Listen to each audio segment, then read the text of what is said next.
Good morning student. In the last class we have completed exercise 1.1 and today we are going to start exercise 1.2. So its first question is state whether the following statements are true or false. Justify answer. आपको बोला गया है कि यहाँ पे कुछ statements दिए गए हैं, हमें ये चेक करना है कि सही स्टेटमेंट है गलत, सही है तो उसका भी जस्टिफिकेशन देना और गलत है तो उसका भी हमें जस्टिफिकेशन देना है। देखते हैं first statement. So first statement is every irrational number is the real number. उसका कहने का सेंस क्या है कि हर एक इरेशनल नंबर रियल नंबर होता है। तो बेटा मैं आपको ऑलरेडी पढ़ा चुका हूँ फर्स्ट क्लास में कि रियल नंबर जो होते हैं वो दो टाइप के नंबर से मिलकर बनते हैं। पहले जो होते हैं वो होते हैं रेशनल नंबर और दूसरे बेटा जो होते हैं वो क्या होते हैं, इरेशनल नंबर। तो उसका कहना क्या है कि जो इरेशनल नंबर होते हैं वो किसमें आते हैं, रियल नंबर में। तो एकदम सही बात है। तो आप क्या लिख दोगे, यस। उसने ट्रू फॉल्स बोला तो आप क्या लिख देंगे, ट्रू। फिर उसका जस्टिफिकेशन भी देना तो आप क्या बोलोगे, all rational number, all rational and irrational, all rational and irrational numbers together make up the collection of real number, ठीक है बेटा। तो आपने क्या कहा कि रियल नंबर के अंदर में सारे रेशनल नंबर भी आते हैं और इरेशनल नंबर भी आते हैं, क्योंकि उन दोनों से मिलकर हमारे क्या बनते हैं, रियल नंबर। इसीलिए स्टेटमेंट एकदम सही है कि सारे के सारे इरेशनल नंबर रियल नंबर होते हैं। सेकंड स्टेटमेंट इक्वेटर फटाफट स्टेटमेंट है हमारा, every point on the number line is of the form root n where n is a natural number। ठीक है, एटलीस्ट इसके कहने का सेंस क्या है, उसके कहने का सेंस ये है कि नंबर लाइन पर जितने भी पॉइंट्स होते हैं वो सारे के सारे किसी नेचुरल नंबर के रूट होते हैं। देखिए फटाफट, ये रही आपकी बेटा नंबर लाइन, ये इसमें 0 हो गया, ये 1 हो गया, ये 2 हो गया, ये 3 हो गया, ये क्या हो गया बेटा, 4। ठीक है, ऐसे ये माइनस का 1 हो गया, माइनस का 2 हो गया, माइनस का 3 हो गया, माइनस का 4। क्लियर बेटा। तो उनके कहने का सेंस क्या है कि ये जो नंबर्स लिखे हुए ना ये किसी ना किसी नेचुरल नंबर के क्या है, रूट है। तो देख लेते हैं आप फटाफट। तो ये पहले यहाँ की बात कर लें। यदि मैं बात करता हूँ किसकी बेटा, ये क्या लिखा होगा, 1। ठीक है, इधर पर बात कर रहा हूँ। तो यदि मैं बात कर रहा हूँ पहले 0 की, तो अंडर रूट ऑफ 0 क्या आ जाता है, 0। दैट मींस एकदम सही है कि जो ये 0 लिखा हुआ है वो किसका रूट है, 0 का रूट है। ठीक है, दूसरा हमारे पास है 1 और 1 का रूट क्या होता है, 1। दैट मींस जो 1 लिखा हुआ है ये किसका रूट है, तो ये जो है बेटा 0 का रूट है, ये 1 का रूट है। फिर हमारे पास लिखा हुआ है 2, तो 2 किसका रूट होता है बेटा, 4 का। तो दैट मींस ये भी सही है कि 4 जो है नेचुरल नंबर उसका रूट क्या है बेटा, 2। अब यदि बात कर रहे हैं 3 की, तो 9 का रूट क्या होता है बेटा, 3। मतलब 3 जो है वो किसका रूट है, 9 का। ऐसे यदि हम बात कर रहे हैं 4 का, तो 16 का रूट क्या होता है बेटा, 16 का रूट होता है 4। एकदम क्लियर है। दैट मींस उसका जो स्टेटमेंट है ना, every point of the number line is of the form root n। That means number line पर जो पॉइंट्स है ना वो किसके फॉर्म के हैं, वो किसी ना किसी नेचुरल नंबर के रूट के फॉर्म के हैं। दैट मींस जैसे कि हमने लिखा था ना, तो यदि मैं एक और नंबर लाइन बना दूं तो वो भी सेम सी नंबर लाइन होगी। यहाँ पर मैं लिख सकता हूं अंडर रूट ऑफ 0, यहाँ पर मैं लिख सकता हूं अंडर रूट ऑफ 1, यहाँ पर मैं लिख सकता हूं अंडर रूट ऑफ 4, यहाँ पर मैं लिख सकता हूं अंडर रूट ऑफ 3, यहाँ पर मैं लिख सकता हूं अंडर रूट ऑफ 16। क्लियर है, क्यों, क्योंकि हम जब 0 को सॉल्व करेंगे तो 0 आ जाएगा, 1 को सॉल्व करेंगे तो अंडर रूट 1 को सॉल्व करोगे तो 1 आएगा ना, अंडर रूट 4 को सॉल्व करोगे तो 2 आ जाएगा, अंडर रूट 3 को सॉल्व करोगे तो 3 लिख दिया 9, अंडर रूट 9 को सॉल्व करोगे तो बेटा क्या आ जाएगा, 3 आ जाएगा, अंडर रूट 16 को सॉल्व करोगे तो क्या आ जाएगा, 4। दैट मींस ये सारे के सारे नंबर किसी ना किसी नेचुरल नंबर के रूट के ही इक्वल है। क्लियर। लेकिन what about negative, what about negative, ऐसे कौन से नेचुरल नंबर हैं जिनका हम रूट निकाले तो नेगेटिव आ जाए। जैसे कोई सी भी नेचुरल नंबर नहीं है जिसका हम रूट निकाले तो हमारे पास क्या आ जाए बेटा, नेगेटिव इंटीजर्स आ जाए या ये नेगेटिव वैल्यूज आ जाए। ऐसा कोई भी नेचुरल नंबर नहीं है जिसके रूट निकालने पर ये नेगेटिव वैल्यूज आ जाए। इसीलिए स्टेटमेंट कैसा हो जाएगा, गलत। पॉजिटिव के लिए तो सही है बट नेगेटिव के लिए कैसा है बेटा, गलत है। समझ गए ना बात को, पॉजिटिव के लिए तो सही है बट नेगेटिव के लिए कैसा है बेटा, ये गलत। तो देखिए फटाफट, तो आप क्या लिखोगे, आप लिखोगे ये स्टेटमेंट कैसा बेटा, फॉल्स स्टेटमेंट है। तो आप सेकंड स्टेटमेंट क्या लिखने वाले हो, तो आप लिख दोगे ये स्टेटमेंट कैसा है, फॉल्स। तो आप लिख दोगे false because all negative integers, all negative integers की बात कर ले, या हमने क्या लिखा है, उनने नेचुरल नंबर क्या, ठीक है, all negative real numbers, all negative real numbers cannot be क्या can not be written as under root of n where n is what n where n is a natural number. Clear हो गई ना बेटा आपको बात? एकदम clear है कि नहीं? अभी मैंने आपको नंबर लाइन बना के समझाया, पॉजिटिव तो जितने भी आ रहे हो किसी ना किसी के क्या है अंडर रूट के इक्वल है, बट नेगेटिव किसी भी नेचुरल नंबर के रूट में नहीं आता। ठीक है, इसीलिए स्टेटमेंट क्या हो जाएगा रॉन्ग। ठीक है, फटाफट देखिए थर्ड स्टेटमेंट। तो थर्ड स्टेटमेंट बेटा हमारे पास क्या है, every real number is a irrational number. आपसे क्या कह रहे हैं, सारे के सारे रियल नंबर, अभी भी बताया था।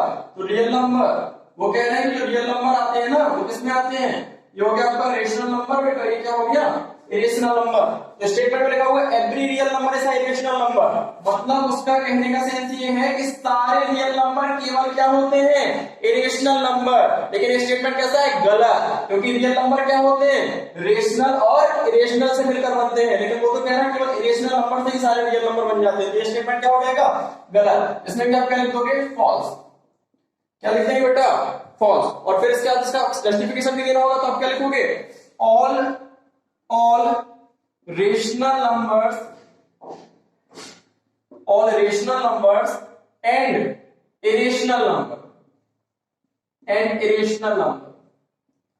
all rational number and irrational number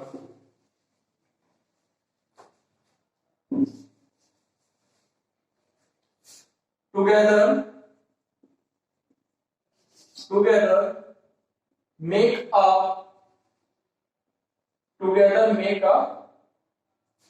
real number। ठीक है बेटा, तो आपको बता देना कि केवल इरेशनल नंबर से रियल नंबर नहीं बनते हैं, रियल नंबर जो है वो इरेशनल और रेशनल दोनों से मिलकर बनते हैं। ठीक है, आ जाते हैं जैसे क्वेश्चन नंबर सेकंड पर। Now question number second, are the square roots of all positive integers irrational, if not give an example of the square root of a number that is a rational number। तो question कह रहा है क्या सारे के सारे positive integers का square root irrational होता है, यदि नहीं होता है तो फिर आप एक एग्जांपल से समझाइए कि किसी नंबर का स्क्वायर रूट रेशनल भी हो सकता है। तो देखिए आप जरा, तो इसका आंसर क्या होगा, तो आप देखिए यदि मैं बात करूं स्क्वायर रूट, तो आप देखो यदि मैं निकाल रहा हूं किसका 1 का, तो 1 का रूट कितना आता है 1, और 1 क्या है बेटा एक रेशनल नंबर, क्या है रेशनल नंबर। ठीक है, लेकिन यदि देखिए यार मैं निकालूं 2, तो 2 का हमारे पास 1.41, तो ये क्या हो जाएगा बेटा इरेशनल। ठीक है, यदि मैं बात कर रहा हूं 3 की, तो ये भी क्या हो जाएगा आपका 1.731, ये भी क्या हो जाएगा इरेशनल। लेकिन यदि मैं बात कर रहा हूं 4 की, तो 4 का रूट क्या होता है 2, तो ये क्या हो गया, ये हो गया आपका रेशनल नंबर। ठीक है, तो उसने क्या कहा था कि कभी भी हम किसी पॉजिटिव इंटीजर, ये 1 भी पॉजिटिव है, 2 भी पॉजिटिव है, 3 भी पॉजिटिव है, 4 भी बेटा क्या है पॉजिटिव। तो क्वेश्चन ने कहा था कि हम कभी भी किसी पॉजिटिव इंटीजर का यदि स्क्वायर रूट निकालते हैं तो हमेशा कैसा होता है इरेशनल होता है। लेकिन हम देख रहे हैं यहाँ पे यदि 1 का स्क्वायर रूट निकालना हो जो एक पॉजिटिव इंटीजर है तो कितना आ रहा है 1। ठीक है, इसका स्क्वायर रूट कितना आ रहा है 1, जो कि क्या है रेशनल नंबर। यदि 4 का भी जो कि पॉजिटिव इंटीजर है स्क्वायर रूट निकालना हो तो बेटा कितना आ रहा है 2, और 2 भी क्या है rational number. That means statement कैसा है रॉन्ग है। तो आप क्या बोल दोगे, आप इसका आंसर में लिख दोगे square roots of all positive integers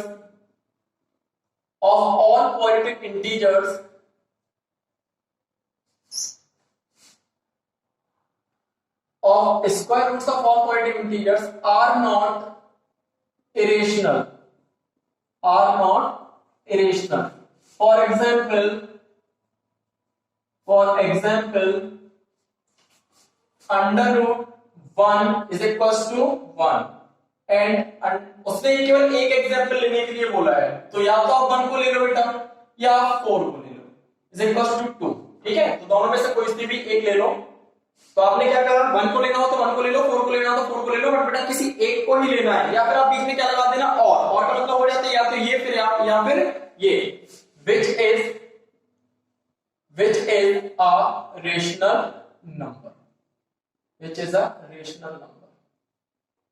ठीक है बेटा, जो आपने इसको बता दिया कि स्क्वायर रूट जो होता है सारे पॉजिटिव इंटीजर का वो रेशनल नहीं होता है। फॉर एग्जांपल या तो हम 1 को ले लें या फिर 4 को ले लें, तो 1 का रूट कितना आता है 1, जो कि एक रेशनल नंबर है, और 4 का रूट कितना आता है 2, जो भी क्या बेटा एक rational number. Question third, so how root 5 can be represented on the number line.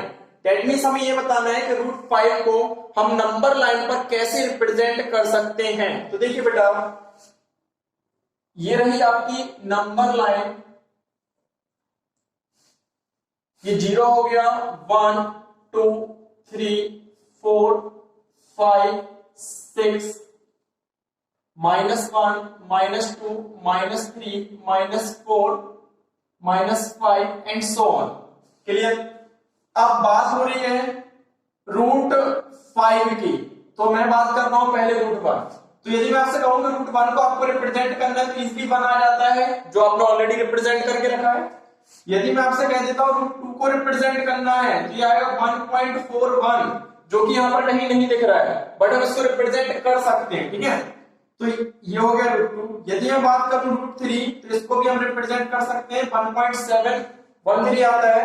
ठीक है, 1.731। क्लियर। तो इसको भी हम क्या कर सकते हैं बेटा, इसको भी हम नंबर लाइन पर रिप्रेजेंट कर सकते हैं। यदि मैं बात करूं रूट 4, तो सीधा आता है 2, जो कि आपको इजीली दिख रहा है, जो कि आपको दिख रहा है ना, ये रहा 2। ठीक है, ऑलरेडी रिप्रेजेंटेड है, करने की जरूरत ही नहीं। यदि मैं आपसे कहूं कि यहाँ पे आ गया रूट 5, कितना आ गया बेटा रूट 5, तो ये जो है ये आएगा 2.2 समथिंग, तो इसको भी हम नंबर लाइन पे रिप्रेजेंट कर सकते हैं। तो मेरे कहने का सेंस ये है कि यदि आपके पास सीधा 1 आ रहा है तो आपके पास ऑलरेडी रिप्रेजेंटेड है, सीधा 2 आ रहा है ऑलरेडी रिप्रेजेंटेड है, यदि रूट किसी भी नंबर का सीधा 3 आ रहा है ऑलरेडी रिप्रेजेंटेड है, 4 आ रहा है ऑलरेडी रिप्रेजेंटेड है, किसी नंबर का रूट 5 आ रहा है तो ऑलरेडी रिप्रेजेंटेड है। लेकिन यदि कोई नंबर ऐसा है जिसका स्क्वायर रूट सॉल्व करने पर हमारे पास डेसिमल्स में वैल्यू आ रही है, पॉइंट्स में वैल्यू आ रही है, तो उनको कैसे रिप्रेजेंट करेंगे ये सीखना है हमें इस क्वेश्चन में। ठीक है, ये सीखना है इस क्वेश्चन में। तो आई थिंक आपको समझ में आ गया होगा, जिसका परफेक्ट स्क्वायर रूट निकलता है उसको तो हम पहले से ही रिप्रेजेंटेड करके रखे हैं नंबर लाइन पर, लेकिन जिनका परफेक्ट रूट नहीं निकलता है, ठीक है, जिनका परफेक्ट स्क्वायर रूट नहीं निकलता है, उनको नंबर लाइन पर कैसे रिप्रेजेंट करना है वो सीखना है इस क्वेश्चन में। तो आप देख रहे हो 1 का परफेक्ट रूट निकल रहा है ऑलरेडी रिप्रेजेंटेड है, 4 का निकल रहा है ऑलरेडी रिप्रेजेंटेड है 2, 4 का परफेक्ट रूट क्या होता है 2, तो वो भी ऑलरेडी रिप्रेजेंटेड। लेकिन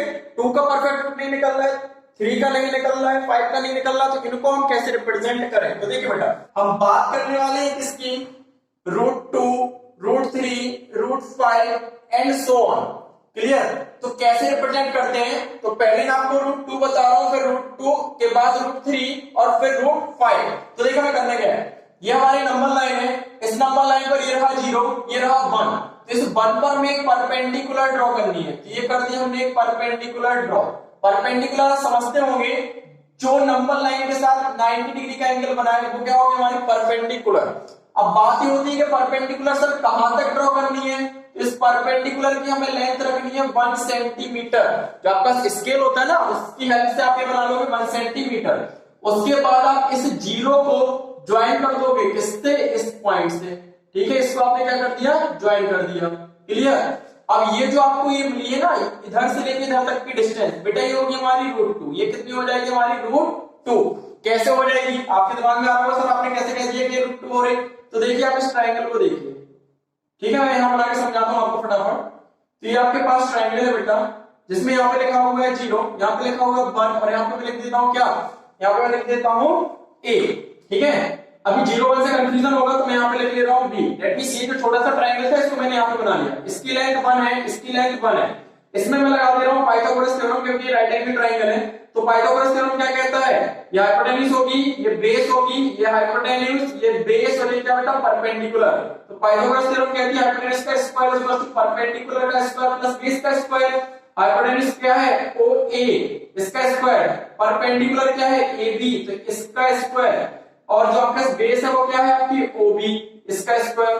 ठीक है, OA का मेजरमेंट तो पता नहीं है, लेकिन AB पता है, कितना था बेटा 1 सेंटीमीटर। ये भी कितना था 1 सेंटीमीटर। इसका कैसे पता लगा, क्योंकि 0 के बाद 1, तो ये कितना होगा 1, और ये भी कितना हो जाएगा 1, क्योंकि आपने ड्रॉ किया है। ये 1 सेंटीमीटर, ये 1 सेंटीमीटर। ठीक है, 1 का स्क्वायर 1, अगेन 1 का स्क्वायर 1, 1 प्लस 1 कितना होता है बेटा 2, और यहाँ से जब स्क्वायर हटाएंगे तो दूसरी साइड क्या लग जाएगा बेटा रूट, इसीलिए क्या आ गया under root of 2। That means o से a की वैल्यू क्या होगी अंडर रूट 2। समझ में आ गया आपको ये बात, ठीक है, इसीलिए क्या होगी रूट 2। अब बात ये होती है कि इस रूट 2 को हम रिप्रेजेंट कैसे करें। तो देखिए बेटा आपको क्या करना है, जो आपका राउंडर होता है उस राउंडर की निब को रखना है यहाँ पे, राउंडर की निब को यहाँ पे, और पेंसिल की निब को यहाँ पे, ठीक है, कुछ इस तरीके से, और यहाँ पे रखकर आप ये हो गई पेंसिल की निब, इसको लाओगे नीचे और क्या लगाओगे आर्क, ये इस तरीके से नीचे लाओगे। जहां पर ये आर्क लग जाएगा वो पॉइंट हमारा क्या हो जाएगा बेटा, वो पॉइंट हमारा हो जाएगा रूट 2। क्या हो जाएगा रूट 2। समझे ना बात को, फिर से देखिए एक बार, राउंडर की निब को यहाँ पे रखना है, पेंसिल की निब को यहाँ पे, ये इस तरीके का हो जाएगा कुछ, ठीक है, और फिर यहाँ से इसको कहां लाना है नीचे, ठीक है, यहाँ से इसको ट्रेस करके कहां लाना है नीचे। जिस पॉइंट पर हमारा ये आर नंबर लाइन को कट कर देगा वो पॉइंट क्या हो जाएगा रूट 2। क्या हो जाएगा बेटा वो पॉइंट हमारा हो जाएगा रूट 2। क्लियर। अब चलिए आगे, अब हमें क्या करना है, अभी हमने परपेंडिकुलर बनाई थी नंबर लाइन पे, अब हमारे पास जो ये वाली नई रूट 2 आ गई थी ना रूट 2, ठीक है, स्टेप बाय स्टेप चलना है। तो अभी नंबर लाइन थी, अब क्या आ गई रूट 2, इस पर हम बनाएंगे 90 डिग्री, और वो भी कितने का 1 सेंटीमीटर। मतलब अब जो आपके पास ये रूट 2 है ना बेटा, इस और आपने जो 1 सेंटीमीटर की लाइन सेगमेंट ड्रॉ किए, इन दोनों के बीच का एंगल कितना होना चाहिए 90। अगेन आप क्या करने वाले हो, आपने जो 1 सेंटीमीटर बनाई है इसको आप ज्वाइन करोगे किससे बेटा 0 से। ज्वाइन हमेशा 0 से ही करना है, ठीक है, ज्वाइन किससे करना है हमें 0 से। ठीक, समझते चलना बहुत ध्यान से बेटा, ठीक है। मैं यहाँ पे कर देता हूं, ये आपका कितना होना चाहिए 1 सेंटीमीटर। क्लियर। और ये आपने फिर यहां से क्या लगाया आर्क लगाया, ये क्या लगाया आर्क, ठीक है, ये भी कितना होगा 1 सेंटीमीटर। मैं दूर लिख देता हूं क्योंकि यहाँ पे भी आपको आर्क लगाना है, ये भी कितना होना चाहिए 1 सेंटीमीटर।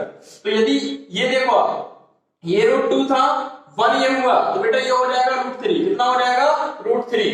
इसको रिप्रेजेंट करना है नंबर लाइन पे, यहाँ पर रखोगे राउंडर की निब को, यहाँ पर पेंसिल की निब को, और इसको भी क्या कर दोगे ट्रेस कर दोगे, इसको भी क्या कर दोगे ट्रेस कर दोगे कुछ इस तरीके से। तो ये भी यहीं कहीं पे आ जाएगा, जिस पॉइंट पर आएगा वो पॉइंट हमारा क्या हो जाएगा रूट 3।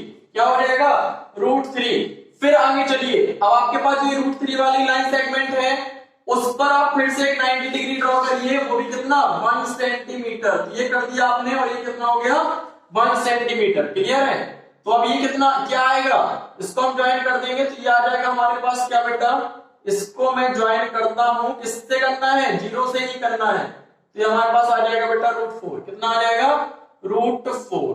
ठीक है, इसको भी यहाँ पे राउंडर की निब को रख के इसको ट्रेस करोगे तो ये कहां पहुंचेगा 2 पर। फिर यहाँ पे भी हमें क्या करना है, अब इस रूट 4 के साथ 90 डिग्री बनाने वाला एक और लाइन सेगमेंट बनाना है, वो भी कितने का होगा, ये 1 सेंटीमीटर, ये भी बेटा कितने का 1 सेंटीमीटर, और इसको भी हम क्या कर देंगे ज्वाइन। तो फिर जाकर आपके पास ये क्या आएगा रूट 5। मतलब पहले क्या था रूट 2 आया, फिर रूट 2 की जो लाइन सेगमेंट आई उस पर परपेंडिकुलर बनाया 1 सेंटीमीटर का, और उसको ज्वाइन किया किससे 0 से, तो आ गया रूट 3। रूट 3 पे 1 सेंटीमीटर का परपेंडिकुलर बनाकर ज्वाइन किया तो रूट 4।